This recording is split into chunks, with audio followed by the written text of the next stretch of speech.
Hello, मेरा नाम है चंद्रहास। स्टडी स्मार्ट में आपका स्वागत है। दोस्तों, आज के इस वीडियो में हम देखेंगे इंग्लिश वोकैबुलरी से आइडियम्स और फ्रेजेस के ऊपर पहला पार्ट। इससे पहले भी मैंने आपको वीडियोस दिए हुए हैं जो कि वन वर्ड सब्स्टिट्यूशन के ऊपर आधारित हैं। ये जो पार्ट है ये आइटम्स ऑफ फ्रेजेस पे है जो आपके एग्ज़ाम में कई बार पूछे गए हैं। तो हम ध्यान से देखेंगे हर एक आइटम फ्रेज की क्या मीनिंग है, कैसे उसको यूज़ किया जाता है। ओके, तो आप चाहे बैंक की तैयारी कर रहे हो, चाहे एसएससी की तैयारी कर रहे हो, जहाँ भी इंग्लिश पूछा जाता है वो आपके लिए बहुत इंपॉर्टेंट होने वाला है, क्योंकि ये आपकी वोकैबुलरी को इन्हेंस करता है। चाहे आप अगर बैंक की तैयारी कर रहे हो, आपके सामने अगर एक पैराग्राफ लिखा रहता है, आपको आइटम्स ऑफ फ्रेजेस नहीं पता है कैसे उनको डिटेक्ट करना है, क्या उसका मतलब होता है सही तो आप सही से उसका अर्थ नहीं निकाल सकते। फिर आपके जो 5 से 10 नंबर के क्वेश्चंस पूछे जाते हैं वो आप नहीं कर पाएंगे। आपको अगर इसका पीडीएफ चाहिए तो आपको टेलीग्राम चैनल पे मिल जाएगा, वेबसाइट पे मिल जाएगा। आपने अगर हमको फेसबुक, इंस्टाग्राम, ट्विटर पे फॉलो नहीं किया है तो फॉलो करना बिल्कुल भी ना भूलें। पहला है Indians was going places in the field of software technology. यहाँ पे जो आइटम फ्रेज यहाँ पे इस्तेमाल होगा वो रेड कलर से होगा। तो यहाँ पे इज़ या वॉज गोइंग प्लेसेस, ये जो आप कह सकते हैं, ये जो फ्रेज़ इस्तेमाल होता है इसका मतलब क्या होता है कि गोइंग प्लेसेस का मतलब होता है कि किसी भी फील्ड में या अपनी ज़िंदगी में टैलेंटेड होना और सक्सेसफुल होना। आपको सक्सेस मिलने वाली, आप सक्सेसफुल हो गए, बहुत ज़्यादा टैलेंटेड हैं, तो उसके लिए इस्तेमाल किया जाता है। लिखा हुआ Indians was going places in field of software technology की भारतीय जो है वो सॉफ्टवेयर टेक्नोलॉजी के फील्ड में बहुत ज़्यादा टैलेंटेड हैं और बहुत ज़्यादा सक्सेसफुल हैं और आगे चल के उनको और सक्सेस मिलेगी। तो इसका सही मीनिंग क्या है आप बताइए। फ्रेंडली एमिकेबल नहीं, क्या लिखा हुआ डी वाला, टैलेंटेड एंड सक्सेसफुल, ये इसका करेक्ट मीनिंग है। अगला वर्ड है for his एलिज्ड involvement in espionage he is under a cloud these days. कि एलिज्ड इन्वॉल्वमेंट इन एस्पियोनाज का मतलब कि किसी की जासूसी करने का उसके ऊपर जो कथित तौर पे इल्ज़ाम लगा है, इन्वॉल्वमेंट है, उसकी वजह से he is under a cloud these days. Under a cloud का मतलब क्या हुआ, किसी बादल के नीचे रहना नहीं। अंडर अ क्लाउड का मतलब होता है कि जब कुछ आप बुरा काम करें या फिर ऐसा करें जिससे दूसरे को कुछ परेशानी हुई हो, या फिर आप किसी का भरोसा तोड़ते हैं तो आप अंडर अ क्लाउड आते हैं। मतलब आप किस में होते हैं, सस्पिशियन में होते हैं, आपके ऊपर शक किया जाता है कि आप कुछ गलत काम कर रहे हैं या फिर आपने कुछ गलत काम किया है जिसके लिए आप जिम्मेदार हैं। ओके, तो इसका सही अर्थ क्या होगा, अंडर सस्पिशियन। सेकंड वाला जो आंसर है ये इसका सही होगा। अंडर अ क्लाउड का मतलब कि आप किसी की नज़र में आ जाएं या फिर आपके ऊपर शक हो जाए और आप जो है इस तरीके से देखे जा रहे हो कि आपकी गलती कैसे, आपने गलती करी है, आपके लिए एक सबूत ढूंढा जा रहा है ताकि आपके ऊपर पूरी तरीके से क्लेम किया जा सके। अगला वर्ड है his statement is out and out a lie. Out and out ये एक तरह का फ्रेज़ है। आउट एंड आउट का मतलब क्या होता है, आउट एंड आउट का मतलब होता है पूरी तरीके से, जिसमें कोई भी शंका ना हो। लिखा हुआ his statement is out and out a lie, मतलब जो उसने स्टेटमेंट दिया, कथन जो उसने कहा है वो पूरी तरीके से असत्य है। असत्य मतलब झूठा है। तो इसका सही क्या होगा, आउट एंड आउट का मतलब होता है टोटली। ओके, पूरी तरीके से, जिस पे कोई भी शक ना हो, 100% कोई चीज़ हो, आउट एंड आउट उसके लिए इस्तेमाल किया जाता है। अगला वर्ड है those who work by fits and starts seldom show good result. कि जो लोग कैसे काम करते हैं, बाई फिट्स एंड स्टार्ट्स। अब देखिए इसका रियल मीनिंग आप देखिए तो आप कहेंगे इसका मतलब क्या है कि कौन लोग फिट्स एंड स्टार्ट वर्क करते हैं, इसका मतलब क्या हुआ, नहीं समझ पाएंगे। अगर आपको पता है कि क्यों इस्तेमाल किया जाता है इसको, तो इसको इस्तेमाल किया जाता है, इसका मतलब होता है कि कभी कभी, मतलब रेगुलरली नहीं, कोई किसी खास इंटरवल पे नहीं, जब मन किया तब, ऐसे मतलब इरेगुलरली अगर आप कुछ काम कर रहे हैं तो उसके लिए इस्तेमाल किया जाता है बाई फिट्स एंड स्टार्ट्स। कि जो लोग इरेगुलरली काम करते हैं, मतलब कि उनके काम करने का कोई ढंग नहीं है, ना तो कोई समय है, तो उनको कहा जा रहा है कि उनको कभी कभी ही सक्सेस भी मिलती है। ऐसा देखा जाता है उनको सक्सेस नहीं मिलती है। अगर आप डिवोटेड होकर के, डेडिकेटेड होकर काम करते हैं तो आपको सक्सेस मिलने के चांसेस ज़्यादा रहते हैं। अगला वर्ड है when he saw the snake he took to his heels. Took to his heels या टुक टू वंस हील, इसका मतलब क्या होता है, इसका मतलब होता है भाग जाना, बहुत तेज़ी के साथ दौड़ना या फिर वहाँ से निकल जाना। कि जब उसने सांप देखा तो क्या करने लगा, वो भागने लगा, बहुत तेज़ी के साथ, डर के साथ वो भागने लगा। तो कौन सा वाला आंसर इसका सही है, run away in a fear. Okay, अगला देखते हैं। लिखा हुआ the robber murdered the women in cold blood for the sake of the jewels, कि जो रॉबर है उसने वुमेन को कोल्ड ब्लड में मर्डर किया, किस लिए? थोड़े बहुत आभूषणों के लिए, ज्वेल्स के लिए।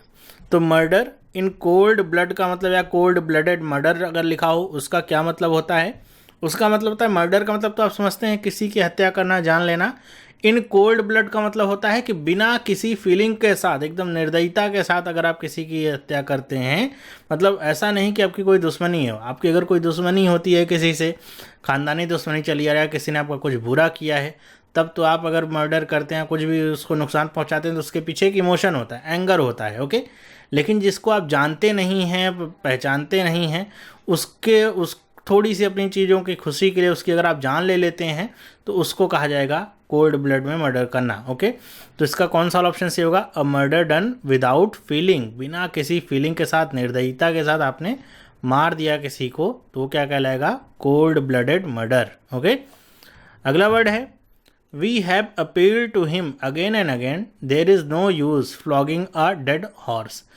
यहाँ पे लिखा है फ्लॉगिंग अ डेड हॉर्स, इसका मतलब क्या होता है? फ्लॉगिंग अ डेड हॉर्स का मतलब हो गया कि अगर मतलब घोड़ा मर जाए, उसको आप कितना भी फ्लॉग करिए, आगे दौड़ेगा तो है नहीं, चलेगा तो है नहीं। तो फ्लॉगिंग अ डेड हॉर्स का मतलब क्या होगा कि आप जब व्यर्थ के प्रयास कर रहे होते हैं, तो उसके लिए आइडम का प्रयोग किया जाता है, ओके। ऐसे आपके लिए भैंस के आगे बीन बजाना, ओके, कि आप कितनी भी बीन बजाइए, कितना भी अच्छा म्यूजिक निकालिए, भैंस को नहीं समझ में आ रहा कुछ। तो फ्लॉगिंग अ डेड हॉर्स का मतलब क्या हो गया कि व्यर्थ के प्रयास करते रहना, अपने एफर्ट को वेस्ट करते रहना, आपको पता है उसका कोई भी रिजल्ट नहीं मिलेगा। तो वही लिखा है कि हमने बहुत बार अपील की, बार बार अपील की, लेकिन अब लग रहा है कि ये क्या है कि जो अपील करना है, अब कुछ काम करना व्यर्थ ही होगा। तो इसका कौन सा वाला आंसर सही होगा? लिखा wasting time in useless effort, A वाला जो ऑप्शन है ये इसका करेक्ट है। अगला वर्ड है to have a green thumb means, लिखा हुआ है कि आप बताइए कि अगर किसी को कहा जाता है कि आपका थंब, आप ग्रीन थंब हैं, तो इसका मतलब क्या होता है?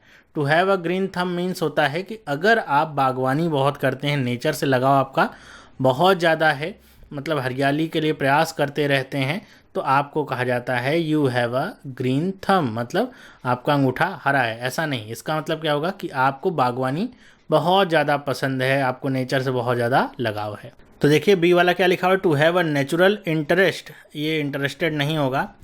To have a natural interest in gardening, B वाला जो ऑप्शन है ये इसका सही है, मतलब गार्डनिंग में, बागवानी में, पेड़ पौधे लगाने में अगर आपको बहुत ज़्यादा इंटरेस्ट है, नेचुरल इंटरेस्ट है, आपको अच्छा लगता है, तो आपके लिए आइडम का इस्तेमाल होगा। अगला वर्ड है she goes to her mother's house off and on, कि वो अपने माँ के घर जाती है, कैसे? Off and on. Off and on का मतलब क्या हो गया? ऑफ एंड ऑन का मतलब भी यही होता है इरेगुलरली, मतलब कभी कभी, रेयरली कभी जा रही होगी, मतलब कभी कभी जाती होगी, सम टाइम जाती होगी। ऐसा ज़रूरी नहीं है कि इसने खास पैटर्न बना रखा हो कि वो हर सैटरडे जाएगी या हर संडे जाएगी, महीने में एक बार जाएगी, महीने में 4 बार जाएगी।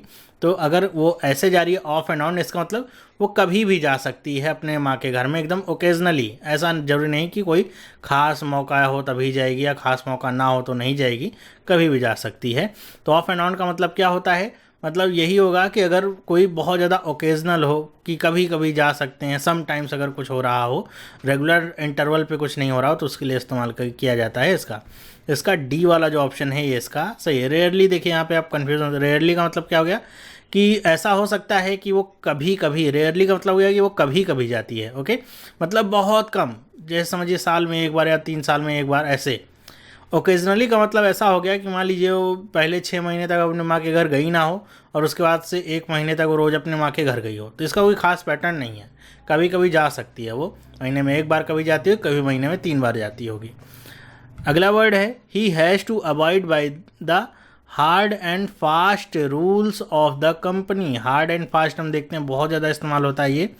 हार्ड एंड फास्ट का मतलब होता है टू द पॉइंट, मतलब जो लिखा गया है या जो रूल है बस उसी तक सीमित रहना, चाहे वो आपको लॉजिकल लगे चाहे ना लगे, जो जैसा रूल या जो जैसी बात है एकदम स्ट्रिक्टली उसको फॉलो करना, तो उसको कहा जाता है हार्ड एंड फास्ट, ओके। तो इसका ए वाला ऑप्शन से एकदम स्ट्रिक्ट रहना किसी भी चीज़ को लेकर के, चाहे वो कोई रूल हो, चाहे वो आपकी लाइफ स्टाइल हो, कुछ भी हो सकता है। हार्ड एंड फास्ट अगर कुछ है मतलब एकदम वो किसी भी चीज़ से डिगता नहीं है, मतलब उसमें कोई चेंज नहीं होता है, उसमें किसी भी तरह का कोई चेंज नहीं होता है। जैसे जो चला रहा है या जैसे डिसाइड किया गया है वो वैसे ही चलेगा, चाहे कंडीशन या सर्कमस्टेंसेस कुछ भी हों। ओके, नेक्स्ट है we shouldn't look down upon the wretched of the earth. लिखा हुआ है कि हमें धरती के, मतलब रेचेड ऑफ द अर्थ का मतलब कि ऐसे लोग जो जिनको आप समझते हैं कि कम भाग्यशाली हैं कह सकते हैं, या फिर जो बहुत अपसेट रहते हैं, बहुत ज़्यादा खुश नहीं रहते, तो कहा जाए कि ऐसे लोगों के प्रति we shouldn't look down upon. तो लुक डाउन अपॉन का मतलब क्या होता है? लुक डाउन अपॉन का मतलब होता है कि जब आप लोगों को अपने से कमतर देखते हैं, आपको ये लगता है कि आप जो है बाकियों से काफ़ी ऊंचे पोजीशन पे हैं, या फिर आप बाकियों से काफ़ी अच्छे हैं, बाकी लोग आपकी तुलना में ख़राब हैं, चाहे लाइफस्टाइल हो, चाहे उनकी इंटेलिजेंस की बात हो, कुछ भी है, आप उनसे काफ़ी ऊंचे हैं। तो वही कहा जा रहा है यहाँ पे कि हमको कभी भी ऐसे लोग जो बहुत अनप्लीजेंट हैं, खुश नहीं हैं, कि अपनी ज़िंदगी से दुखी हैं, ऐसे लोगों को कभी भी इस निगाह से नहीं देखना चाहिए कि जैसे वो मैटर ही नहीं करते हैं आपके लिए, या फिर बहुत ही हीन भावना से आप उनको देखें, तो ऐसा नहीं करना चाहिए। तो लुक डाउन अपॉन का मतलब क्या हो गया? लिखा है जैसे रिगार्ड विथ कंटेम्प्ट, किसी को इस तरीके से ट्रीट करना, तो उसको कहा जाता है लुक डाउन अपॉन। मतलब आप ये दिखाइए कि आप ही सबसे अच्छे हैं, आपसे नीचे के सारे लोग सब बेकार हैं, एकदम खराब क्वालिटी के सारे लोग हैं। अगला वर्ड है the heavy downpour played havoc in coastal area, कि ये जो हैवी डाउनपोर हुआ, डाउनपोर का मतलब क्या होता है? पानी बरसना, वो भारी बारिश आप कह सकते हैं, सिर्फ पानी बरसना नहीं, आप कहिए भारी जो बारिश होती है उसको कहा जाता है डाउनपोर। ओके, तो भारी बारिश अगर हो रही है, भारी वर्षा अगर हो रही है, तो उसको डाउनपोर होना कहेंगे। तो लिखा हुआ है हैवी डाउनपोर यहाँ पे, मतलब और बहुत ज़्यादा बारिश हो रही है, बादल फटने जैसी चीज़ें।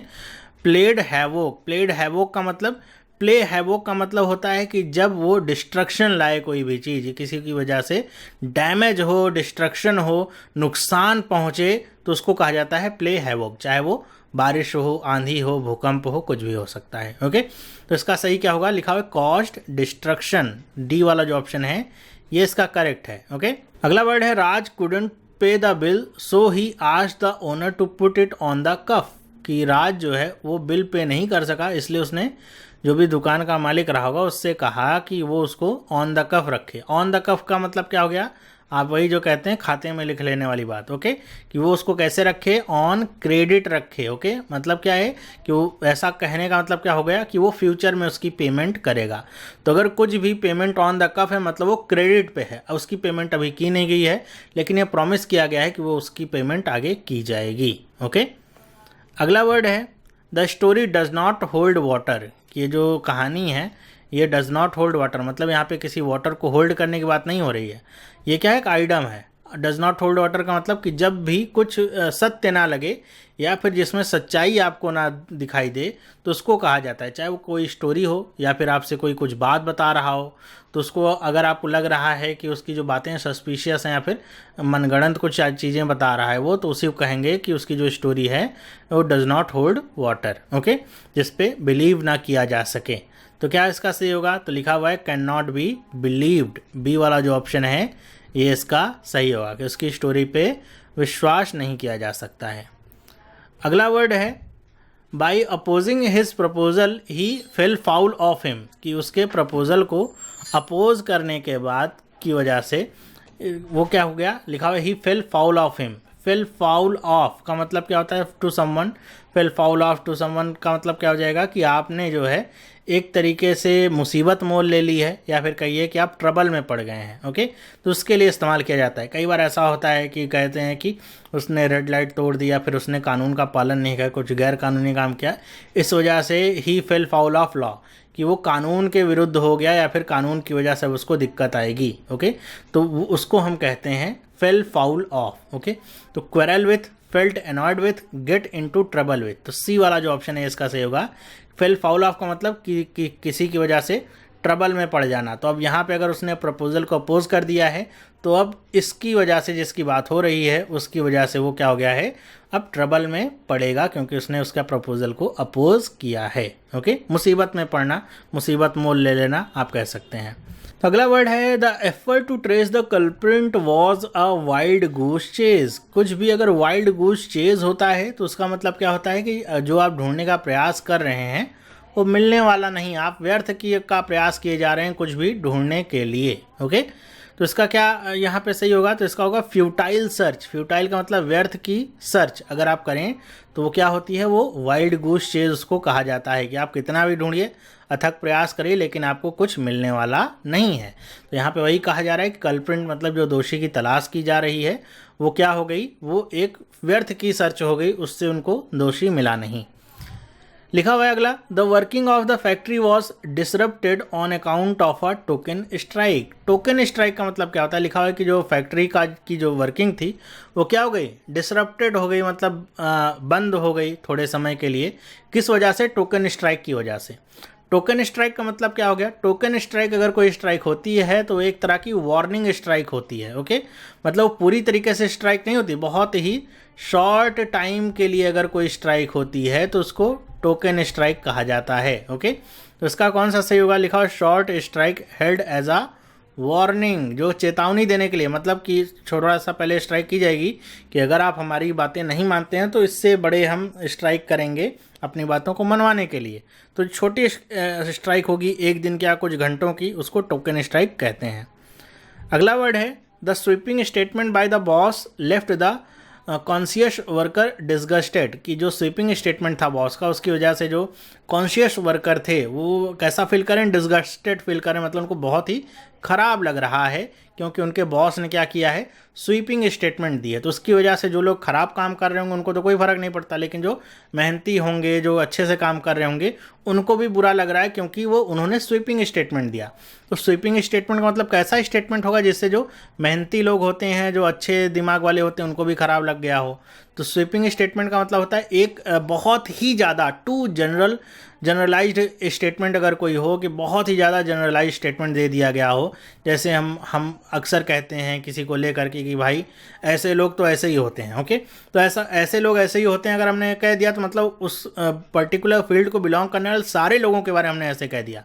तो अगर उसके बॉस ने कह दिया होगा, मान लीजिए उसके कंपनी में या फिर उसके अंडर में जो भी डिवीज़न होगी, उसने कह दिया इस डिवीज़न के सारे लोग ही कामचोर हैं, तो कामचोर तो उसमें कुछ ही लोग होंगे, कुछ लोग ऐसे भी होंगे जो बहुत मेहनती भी होंगे।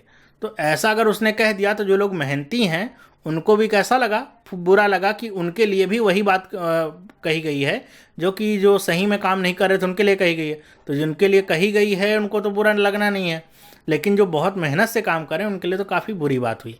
तो ऐसा स्टेटमेंट स्वीपिंग स्टेटमेंट कहलाएगा, बहुत ही ज़्यादा जनरल स्टेटमेंट। तो उसको आप क्या कहेंगे, बी नहीं होगा, बी का मतलब तो जनरलाइज हो गया। ये जो स्वीपिंग स्टेटमेंट होता है वो टू जनरलाइज होता है, बहुत ही ज़्यादा जनरलाइज स्टेटमेंट। तो ये आप कह सकते हैं एक तरह का थॉटलेस स्टेटमेंट होता है कि आपने सोचा समझा नहीं, उसके बॉस ने, क्या किसी भी जगह के बॉस ने, कि अगर मैं ऐसा कहता हूँ तो मेरे जो बाकी के अच्छे वर्कर्स हैं उनके ऊपर भी खराब प्रभाव पड़ेगा। अगला लिखा हुआ है because of his misbehaviour he is bound to face the music, कि अपने मिसबिहेवियर की वजह से अब उसको म्यूज़िक फेस करना पड़ेगा। तो यहाँ पे किसी म्यूज़िक की बात हो रही है, नहीं। फेस द म्यूज़िक का मतलब होता है डांट खाना या फिर फटकार पड़ना। ओके, याद रखिएगा कि अपने मिसबिहेवियर की वजह से अब उसको फटकार पड़ेगी ही पड़ेगी, डांट पड़ेगी ही पड़ेगी, तो उसको कहा जाता है फेस द म्यूज़िक। तो आप शब्दों पे जाएंगे तो आप कहेंगे यहाँ पे म्यूज़िक का मतलब क्या हो गया, अच्छी बात है, नहीं, ये तो खराब बात है। तो इसका क्या होगा, तो बी वाला रिप्रिमेंडेड। ओके, मतलब फटकार पड़ना बहुत बुरी तरीके से। अगला वर्ड है the failure of crops in successive years put the farmers in a tight corner, कि जो लगातार जो सक्सेसिव ईयर्स में फेलियर हो रहा है क्रॉप्स का, मतलब फसलों का जो नुकसान हो रहा है हर साल, उसकी वजह से फार्मर्स क्या हैं, in a tight corner. In a tight corner होने का मतलब क्या है कि अगर आप किसी भी वजह से, जैसे आजकल लॉकडाउन चल रहा है, तो अच्छे खासे लोग भी टाइट कॉर्नर में है। टाइट कॉर्नर का मतलब बहुत ही डिफ़िकल्ट सिचुएशन में है। ओके, बी वाला जो ऑप्शन है इसका सही होगा, मतलब अगर फाइनेंशियली देखा जाए या फिर मेंटली देखा जाए तो बहुत ही डिफ़िकल्ट सिचुएशन में आजकल भी, चाहे किसी भी फील्ड के हों, गुजर रहे हैं लोग। ओके, अगला वर्ड है he was all at sea when he began to his new job, कि वो कैसा था, समुद्र पे था क्या, नहीं, समुद्र से लेना देना नहीं है।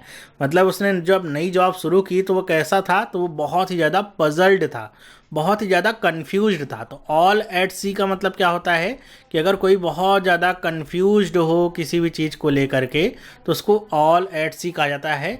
ओके, तो इसका कौन सा वाला सही है, डी वाला, कि नई जॉब की वजह से बहुत ज़्यादा वो पजल्ड था, कैसे काम करना है, क्या करना है। लिखा हुआ है अगला, there is no love lost between any two neighbouring countries in the world. लिखा हुआ है there is no love lost between, no love lost between someone, या फिर इस तरह से अगर देखा जाए कंट्रीज़ के बीच में, तो इसका इस्तेमाल जब भी होता है इसका मतलब होता है कि उनके बीच में सही से बन नहीं रही है, मतलब उनके बीच में जो कंडीशन है बहुत ज़्यादा टेंस है। तो वही कहा जा रहा है कि इस पूरे विश्व में दो नेबरिंग कंट्रीज़ के बीच में कहीं भी ऐसा नहीं है कि वो सही से या फिर बहुत ही ज़्यादा प्यार से रह रहे हों। ओके, या बहुत ही ज़्यादा मित्रता हो दोनों के बीच में, बहुत ज़्यादा एमिकेबल रिलेशनशिप हो, नहीं, ऐसा नहीं है। तो नो लव लॉस्ट का मतलब क्या हो गया, नॉट ऑन गुड टर्म्स, मतलब कि वो सही तरीके से या फिर जो कह सकते हैं सही जो एक व्यवहार वो एक दूसरे से नहीं कर रहे हैं, दोनों के बीच में टेंस सिचुएशन बनी हुई है।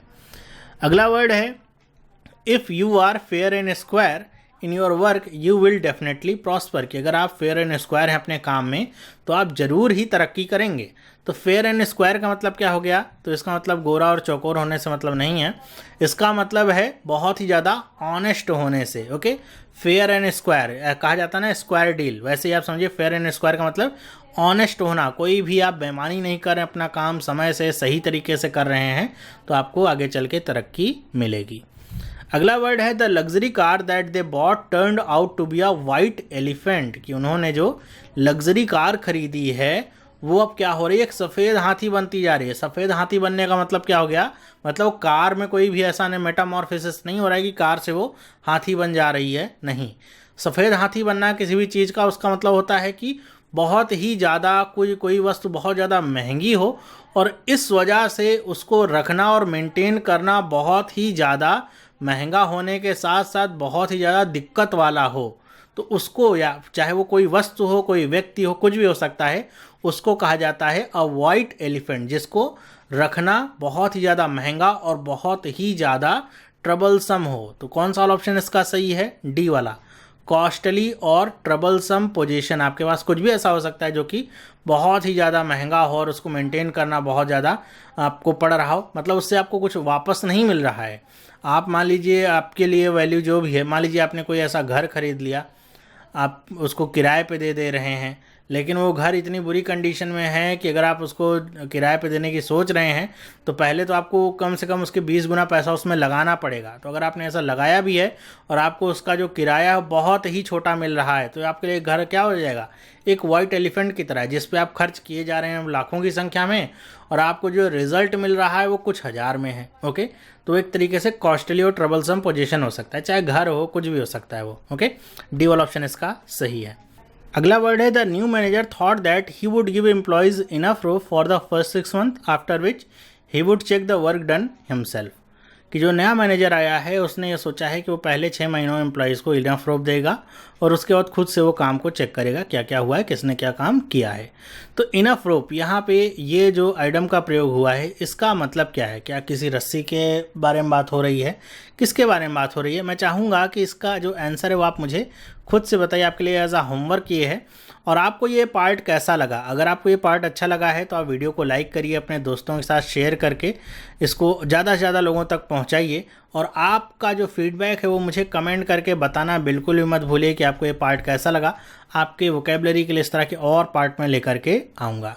तो हम मिलेंगे नेक्स्ट वीडियो में। आपको अगर इस तरह की वीडियोस चाहिए तो आप चैनल को सब्सक्राइब करके बेल आइकन को प्रेस करिए। तब तक के लिए have a nice day and bye.